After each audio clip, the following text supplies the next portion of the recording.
तावरचंद डामोर की ओर से आप सबको लाख लाख जोहार। आज कई समय से इंतजार था कि आदिवासी एकता परिषद से एकता की मिसाल देखने को मिलेगी। मैं राजस्थान विधानसभा का सदस्य हूं।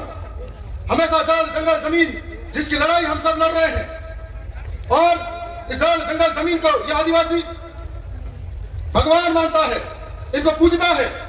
लेकिन धीरे धीरे धीरे धीरे कई लोग आए और आजादी के 75 वर्षों बाद भी हमारी जल जंगल जमीन हमसे छीनी गई। विकास के नाम पे हमें विस्थापित किया गया, लेकिन हमारे लिए कब कौन खड़ा रहा, यह सोचने वाली बात है।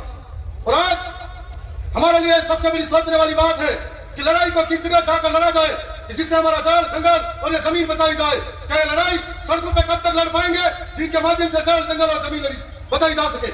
इस लड़ाई को लड़ने के लिए मैं समझता हूं कि राजस्थान, मध्य प्रदेश, गुजरात या महाराष्ट्र हो या देश की सबसे बड़ी सर्वोच्च संस्था संसद हो, इन व्यवस्थाओं के अंदर जो हमारे लिए इस आगे आने वाली आवाम के लिए निस्वार्थ भाव से वहां जाकर उन व्यवस्थापिका का हिस्सा बनकर इनके लिए बोले, इनके लिए लड़े, तब जाकर संभव हो सकता है कि हमारी जल जंगल जमीन की लड़ाई हम लड़ सकते हैं। हमें सोचना पड़ेगा कि जब जब जल जंगल जमीन की बात आती है, पूरे 1 साल से पहले कितने लोग सड़कों पर लड़े, कितने लोग सदन में लड़े, तो कहते हैं कि आदिवासी एक होना चाहिए।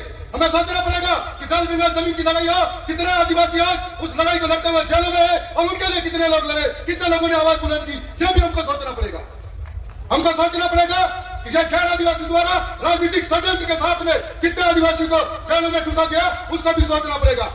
हमसे पहले हमारे यहाँ पर जनजाति अध्यक्ष जी बोल रहे थे, मैं उनकी बातों को गौर से सहमति जता रहा था और सोच रहा था कि सरकारें एक पेड़ मां के नाम जब नारा देती है तो मेरे मन में आती है कि ये सरकारें क्यों नहीं हंसते अभ्यारण्य को राजस्थान के नाम करने से बचा लेनी चाहिए। तो मेरे मन में सवाल आता है, और आज मैं उम्मीद करता हूं कि जनजाति सलाहकार समिति के हमारे अध्यक्ष हैं, मैं उम्मीद करता हूं कि जब तक हमारे लोग ट्राइबल एडवाइजर कमेटी के अंदर अध्यक्ष नहीं बनेंगे, तब तक हमारे अंदर हमारे लोगों के लिए विकास की भावना पैदा नहीं होगी।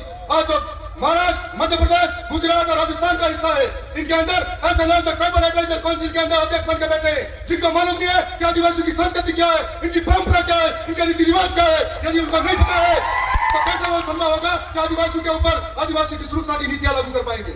और ट्राइबल एडवाइजर कमेटी के साथ साथ ट्राइबल सब प्लान एरिया के अंदर तो करोड़ों का बजट आता है, यदि वो आदिवासियों के अंदर खर्च नहीं होगा तो कैसे संभव होगा आदिवासियों का कुपोषण रुकेगा, आदिवासियों का विस्थापन रुकेगा, आदिवासियों के जल जंगल जमीन रुकेंगे।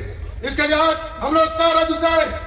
हमसे पहले विजय जी एक बोले थे गुजरात से, हमको बिल प्रदेश चाहिए। मैं भी कहता हूं यदि बिल प्रदेश होगा